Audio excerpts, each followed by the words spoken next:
Hey folks, Real Honesty with John Ritlin. I'm John Ritlin. This is a 20-year reflection / unpopular wrestling opinion show on DX. 20 years ago, the masters of Suck It and Breaking It Down decided to form a group, aka Shawn Michaels, Triple H, Chyna, Rick Rude, the insurance policy. Well, Rick Rude was around for a few months and then he left with the Montreal Screwjob thing, which yes, I will actually do a reflection 20-year reflection on the Montreal Screwjob and the Raw and Nitro that Rick Rude appeared on. Pretty soon, especially in 98, I'm going to start getting to the 3-hour Nitros. Hooray! Anyway, DX. This is my unpopular wrestling opinion. DX is vastly overrated.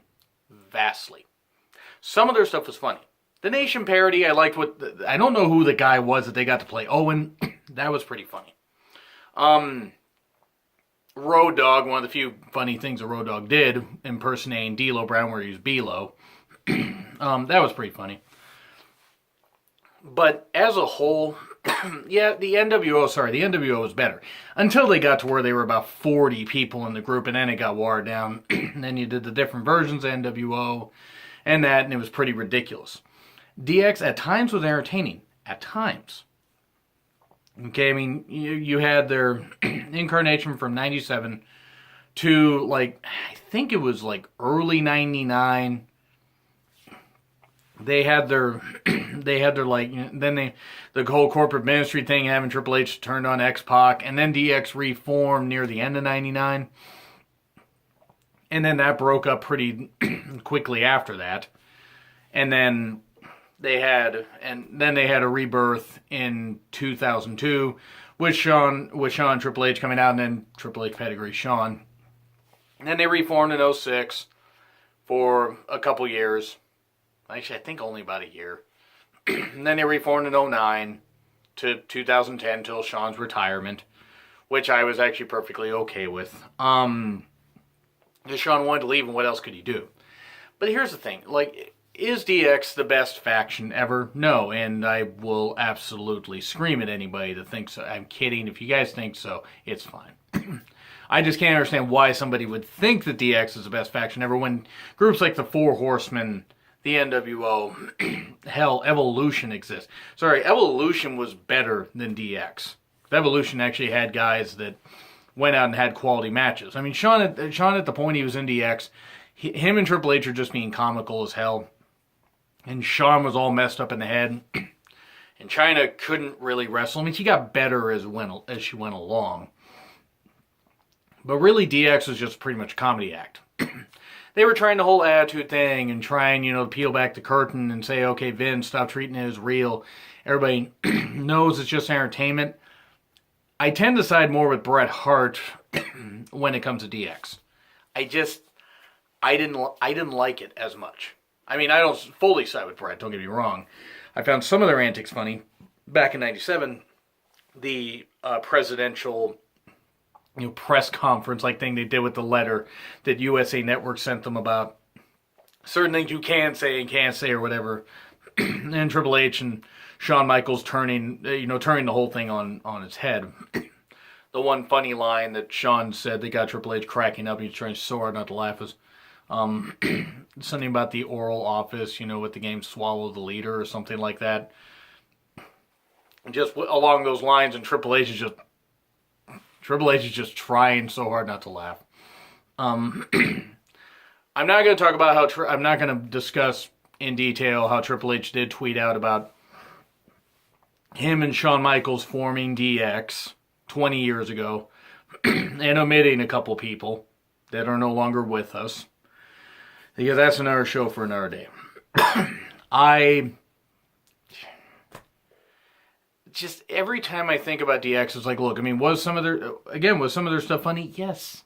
But, sorry, some of their stuff, like I said, the Nation parody, some of their stuff, I'm sorry, was just way over the line and just was not entertaining to me. To me, it was shitting on the business.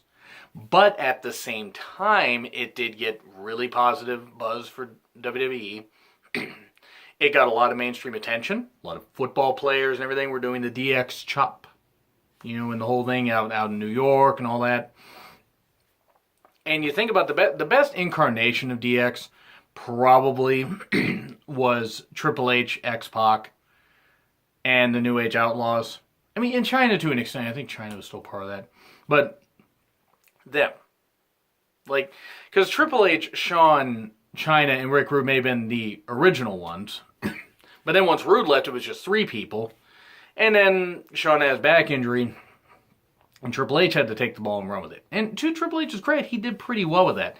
I actually think his his version of DX with him as a leader was the best one, because at least it was a bunch of young up and coming guys that had worked in spots and had been in WWE for a bit, and other companies also, but got a chance to turn loose. Shawn was already well established by then. Triple H still needed to establish himself by that point. It just, every time I think about DX, I think, okay, while they were entertaining at times, it was just a lot of it was just meh. Like, where I'm like, okay, this is funny. This is shit. This is shit. Why is this happening? This isn't funny. To me, a lot of the stuff they did in '06, okay, the stuff they did with Vince's microphone was pretty funny. Giving them all the different voices. Shawn and Triple H impersonating Vince, Shawn impersonating Shane. It went on a little bit long, but it was still funny.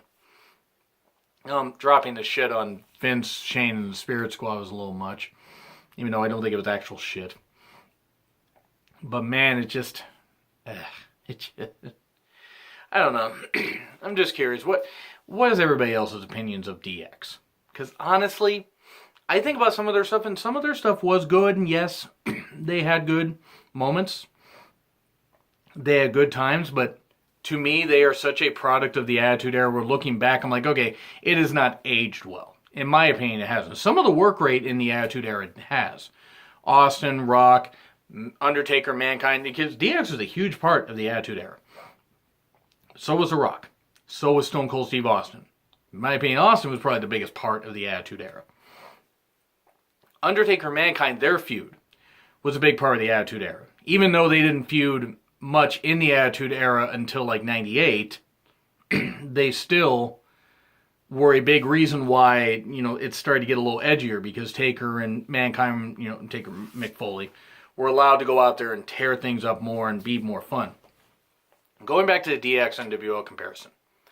The NWO did run through a whole lot of people, and yeah, it was a while before any of them got beat, and when they got beat, a lot of times the titles would just be awarded back to them. NWO sold out in 1997, or better yet, don't see that pay-per-view. That pay-per-view was shit. And it could have been a lot better, but no, it was ridiculous. I like the old staging, and that was about it. But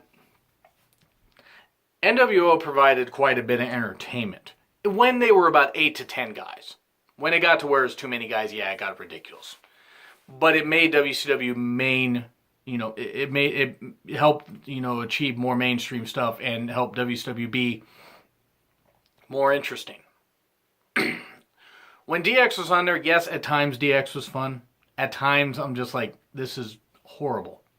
Now, it's not as bad as when I would watch some stuff from ECW, and I will do an ECW Unpopular Opinion show at some point. So if you're a big ECW fan, don't think I'm going to shit on you guys, because I'm not. I'm just going to give my honest opinion of the product, but I won't tag people in it if they don't want to be. So you leave on Twitter if you want me to tag you in the ECW show I'm going to do or not. That's up to you. But anyway, DX, overall, yes, big part of the Attitude Era. Huge part of the Attitude Era. But overall, sorry, NWO was better. Leagues better than DX. Because at least with the NWO, you knew at times you were going to get some pretty good matches. With some of the work rate. I mean, some of the guys weren't all that good. And it's kind of funny that there was one guy that was part of both factions.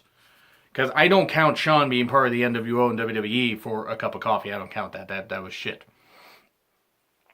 X-Pac, he was 6. In WCW, he was part of the NWO. He was also part of DX. And that's pretty monumental. That's pretty good. It's pretty damn good. And he made the smart move by coming back to WWE. I think WCW fired him anyway, but he made the smart move to come back to WWE. It's one of the best runs of his career. But anyway, that's my opinion. While DX was good, DX was overrated. And their 20-year reflection, yes, it was a big part of the Monday Night Wars, and one of the big kicking off points of the Attitude Era. And, Shawn, Triple H, Chyna, Rude, they did, especially in the beginning, like, screwing over Davey Boy Smith in England at one night only, and Shawn becoming a European champion. That was a big moment. And then Rick Rude leaving. And, when the whole Montreal screw job happened, I'll do a 20-year reflection on that. With the Raw Nitro episodes, that'll be kind of funny. But anyway, that's my opinion on DX. While entertaining at times, overall overrated. And I don't see why so many people thought that they were way better than the NWO. But see, that's my personal opinion. I'm not saying that anybody that thinks that DX is the best faction ever is bad. They're not. I may have, said goofy things earlier. But if you guys think the DX is the best faction ever, I don't agree, but that's your opinion. But my opinion is, best factions ever, Four Horsemen, NWO, and then DX is way down. Sorry, DX is way down. Anyway, that's my opinion. Do you agree? Do you disagree? Like, share, comment, subscribe. Twitter link is in the description. It's been Real Honesty with John Ritland. I'm John Ritland, and I will see you soon.